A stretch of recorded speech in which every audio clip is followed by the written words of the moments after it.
he was asked about his favorite women's basketball player. Listen to this. Who's your favorite women's basketball player? Caitlin Clark. Really? Yeah. You don't like Paige Bueckers? No. She's okay. I didn't see her playing the women's NBA, so. She just got drafted. Number 1. Dallas.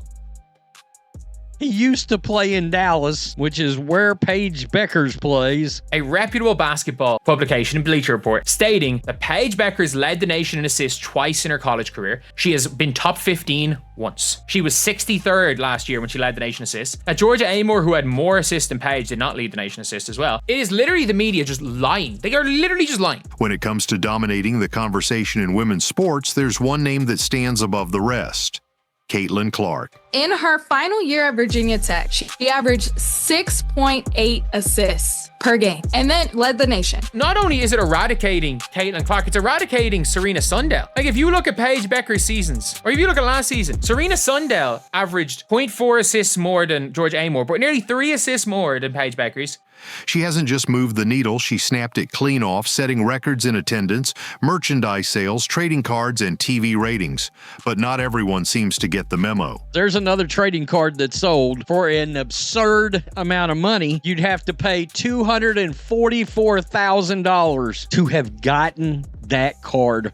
Just recently, Luka Doncic, without hesitation, made it crystal clear that Paige Bueckers isn't even in the same league as Caitlin Clark. Let's get to Luka Doncic, who of course plays for the Lakers now after having been traded. Who's your favorite women's basketball player? Caitlin Clark. You don't like Paige Bueckers? Quote, shrugs. She's okay. Haven't seen her play in the WNBA, so, and when he sees her play in the WNBA, he won't be that impressed either. And his brutally honest response sent shockwaves across the basketball world. As the media desperately tries to create false comparisons and old-school gatekeepers scramble to tear Caitlin down, one thing remains undeniable. The future of women's basketball belongs to Caitlin Clark. When it comes to motion, when it comes to moving the needle, we all know the one that does that in women's sports, and that is Caitlin Clark. She continues to set ridiculous numbers all over the place. If you're a true supporter of Caitlin Clark and can't wait for her to dominate next season, type 100% in the comments so we notice you and keep making content for you. And this is from Bleacher Report, ranking the rookies by a WNBA expert. This is just lying. Their season, she's been flirting with 4 assists. And this past season, she also led the nation in assists with 4.6 assists. So Paige Bueckers led the nation in assists with 4.6 assists per game. She was 63rd. So when Caitlin Clark was still in college, and Caitlin was 2 entire assists ahead of second place. And Georgia Amor was 4th. Not only do I not think Paige is going to move the needle, I don't think she's going to flutter it. I don't think it's going to vibrate slightly. When Luka Doncic was asked who his favorite women's basketball player was, he didn't even hesitate. The answer was Caitlin Clark. No drawn-out explanation. No carefully balanced, politically correct response. Just a simple, honest answer. Caitlin Clark. Why hasn't Middle America given Paige Bueckers the Caitlin Clark treatment? Paige Bueckers is woke as hell. She's going to come into the league and join the WNBA activism. She's probably not going to be embraced over that because we are sick of it. And when the reporter tried to toss Paige Bueckers' name into the mix, Luka's reaction was brutal without even trying to be. He shrugged, offered a half-hearted, "She's okay," and made it clear he hadn't even seen Paige play in the WNBA yet, because frankly, there's nothing to see. That moment wasn't just hilarious, it was eye-opening. 2020-21 season, when she said Paige led the NCAA in assists, it was Aleta, and Caitlin was 3rd with 7.8 assists per game. Paige averaged 5, and I think she was 15th. Luka, one of the biggest global stars in basketball today, didn't feel the need to sugarcoat anything. Talent recognizes talent, and when it comes to impact, performance, and star power, Caitlin Clark stands alone. If you look at all these seasons, first season Paige was 15. The second season Paige played, Caitlin Clark led the NCAA in assists with 8 assists per game. Paige did not play in 22-23, and in 23-24, Caitlin Clark is 2.1 entire assists ahead of Georgia Amor, who she said led NCAA in assists. Luka's response exposed a brutal reality. Paige Bueckers, despite all the media hype, has not proven anything at the professional level. She's a big name from college, sure, but stepping into the WNBA is a completely different beast, and Luka's indifference toward her said everything that needed to be said. I thought Paige Bueckers was a star. I thought Paige Bueckers was the secondary great white hope. It didn't matter who Caitlin Clark was playing, and the game would be headline news. That is what's missing in women's college basketball this season. Even more telling, people who know the game, players, coaches, and serious fans, don't expect Paige to light up the league the way Caitlin has. Basically, Wings GM conveys key difference in Paige Bueckers and Caitlin Clark's rookie season. He said the one thing when you talk about last season is that Paige won't have the benefit that Caitlin did. And this is nothing against Caitlin, but we had an Olympic break last year. So you got to see some players take a month-long break, essentially. And those rookies were coming off a grueling season in the collegiate game. They got a break and got to reset and finish strong. This draft class, which includes Paige, is not going to have that luxury. We don't have a big break where they can almost catch a second win and then push to the finish line in the second half of the season, he continued. So we have to watch this rookie class around the league about load management. It's not just our rookies. We're all going to be tuned in to load management, especially these rookies that played long into their collegiate season. I didn't really see any of the benefit that Caitlin Clark got coming into the season. Luka's honest shrug wasn't just petty or funny. It was a rare, unfiltered glimpse into how the real basketball world views these players. Caitlin Clark isn't just better. She's a phenomenon who's already changing the WNBA forever. Meanwhile, Paige still has everything to prove, and if Luka's instincts are right, her debut season might not be the groundbreaking success some are hoping for.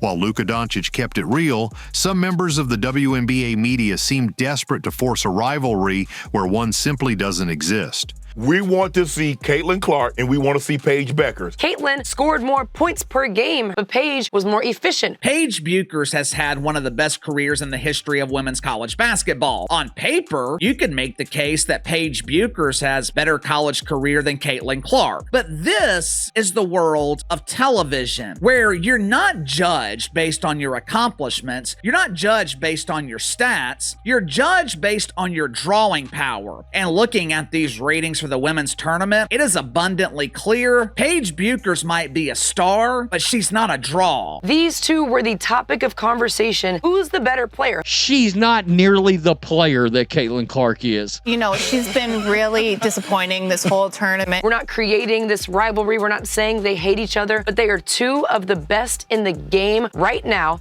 Recently, Kurt Miller, a respected figure in the league, gave an interview where he awkwardly compared Paige Bueckers' upcoming rookie season to Caitlin Clark's. And let's just say it left a lot of people scratching their heads. According to Miller, Paige won't have the luxury that Caitlin supposedly had during her rookie year because last season featured an Olympic break, giving players a month-long rest. I got to be with those women up close and personal. I was in practices, I was at shoot-arounds, I was in the locker room.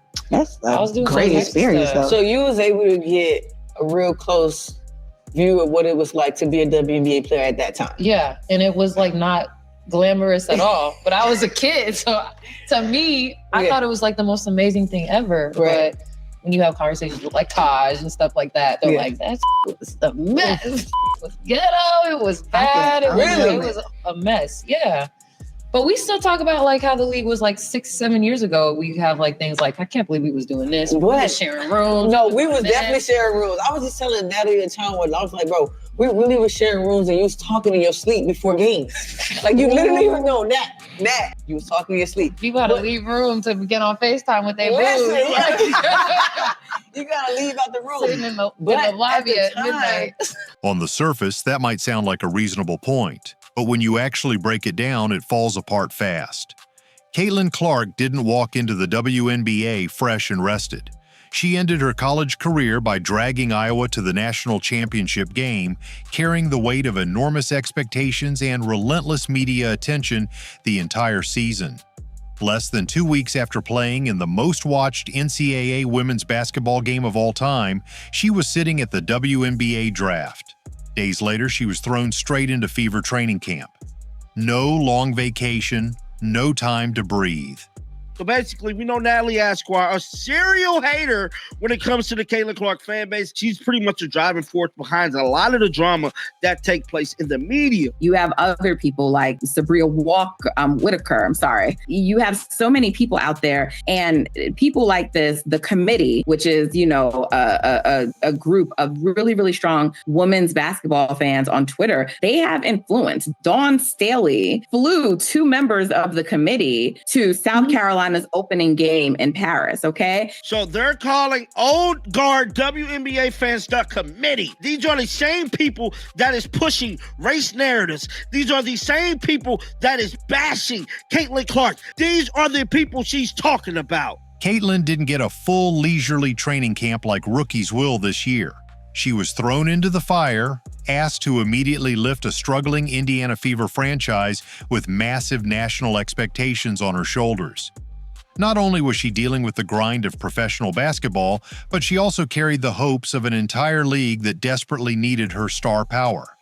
Yet, despite the obstacles, despite the exhaustion, Caitlin thrived. She led the league in assists. She smashed rookie records. She sold out arenas nationwide. She didn't need a break to succeed. She simply powered through, driven by her once-in-a-generation talent and unstoppable willpower.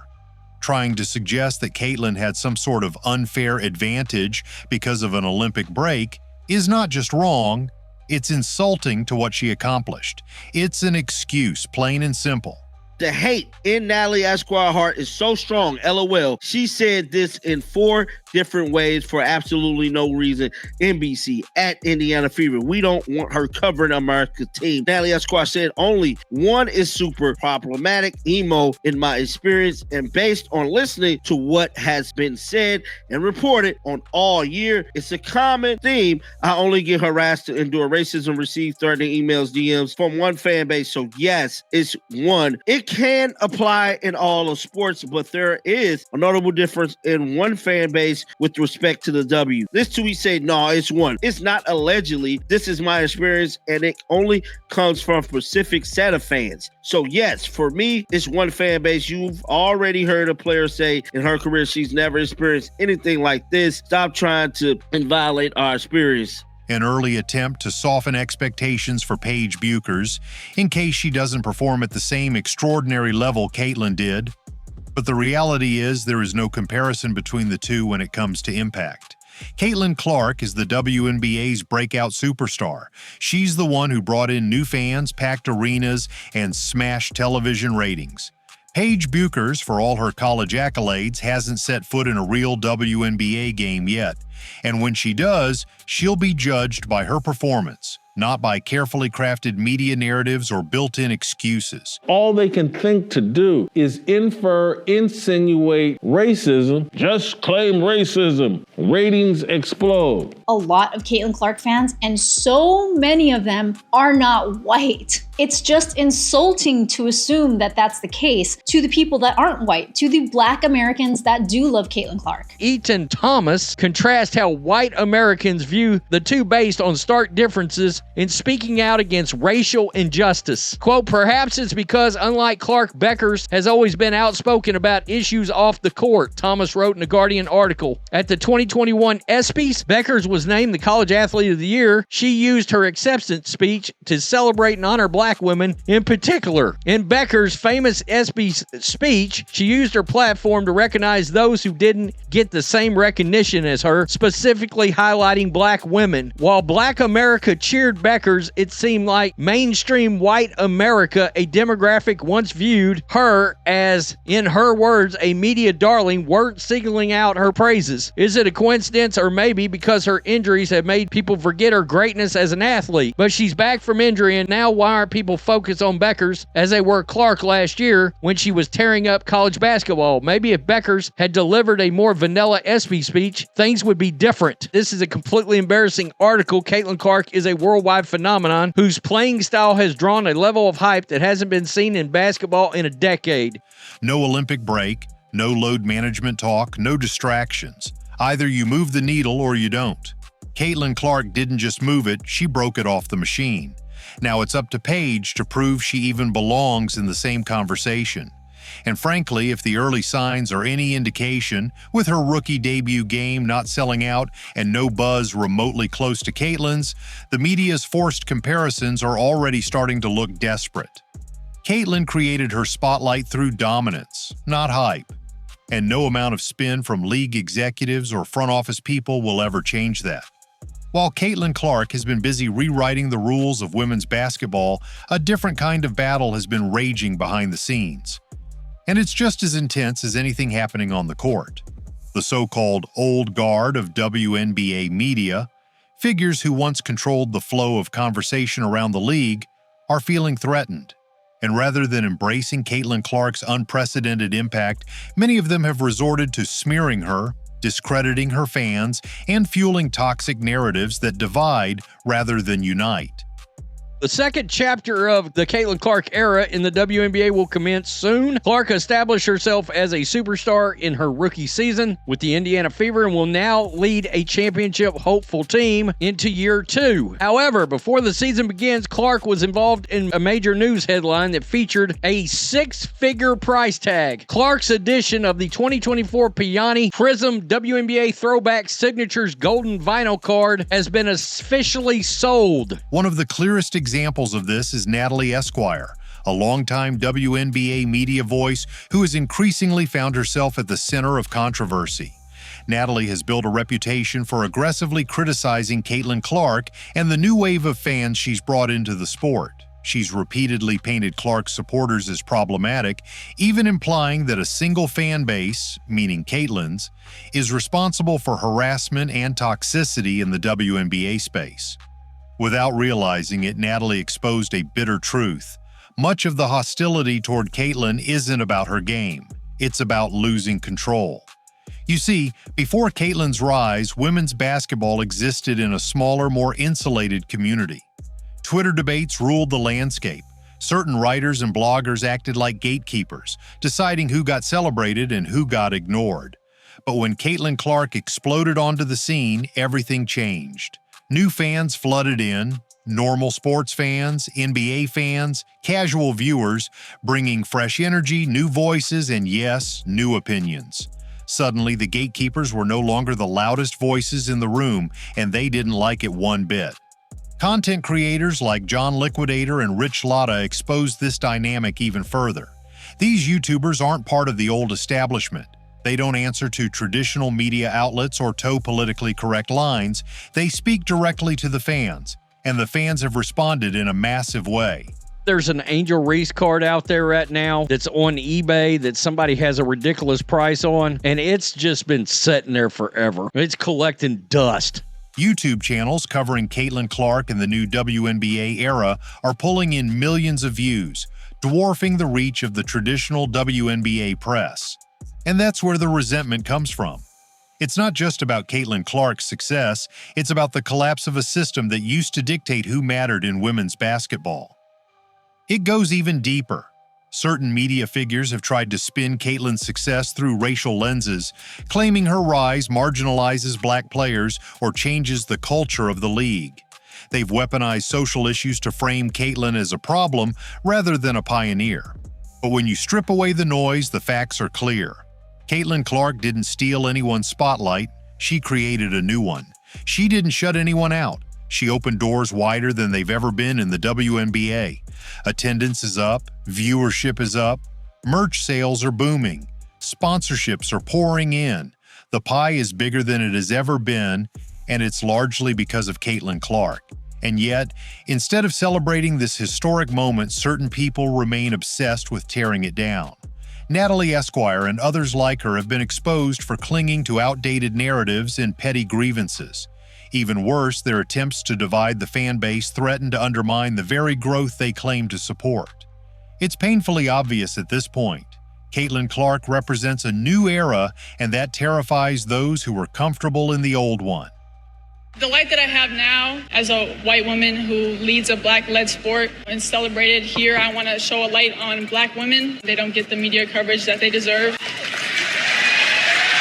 They've They've given so much to the sport and the community and society as a whole, and their value is undeniable. In the WNBA, last season, the postseason awards, 80% of the winners were black, but they got half the coverage as the white athletes. So I think it's time for change. Sports media holds the key to storylines. Sports media and sponsors tell us who is valuable, and you have told the world that I matter today, and everyone who voted, thank you. But I think we should use this power together to also celebrate black women. Don't you realize these black girls all paved the road that she's traveling, that these black women built the WNBA, that these black women carried women's basketball, and now all the racists love women's basketball because they're racist and they have Caitlin Clark. Just not true. The irony is, while they waste time nitpicking and creating controversy, Caitlin Clark just keeps working. She just keeps winning. She lets her play do the talking. Meanwhile, the old guard continues to alienate themselves from the very audience that could have carried them forward.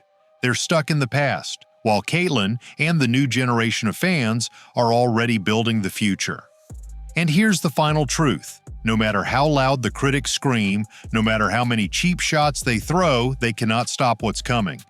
Caitlin Clark has already changed the game, and she's just getting started. At the end of the day, no amount of spin, excuses, or bitterness can change the truth. Caitlin Clark is the face of women's basketball, and she's just getting warmed up. Luka Doncic said it without even blinking. Caitlin's the real deal. The media can keep trying to prop up Paige Bueckers. They can keep stirring the pot, but the fans know who's really changing the game. The old narratives are collapsing. The gatekeepers are losing their grip. And the future? It belongs to Caitlin Clark and to the new generation of fans who believe in real talent, not forced storylines. So stay loud, stay proud, because the more they try to tear her down, the bigger she'll rise. If you're standing with Caitlin Clark and can't wait to watch her take over the WNBA again next season, type 100% in the comments right now. Let's show the world who's really moving the needle.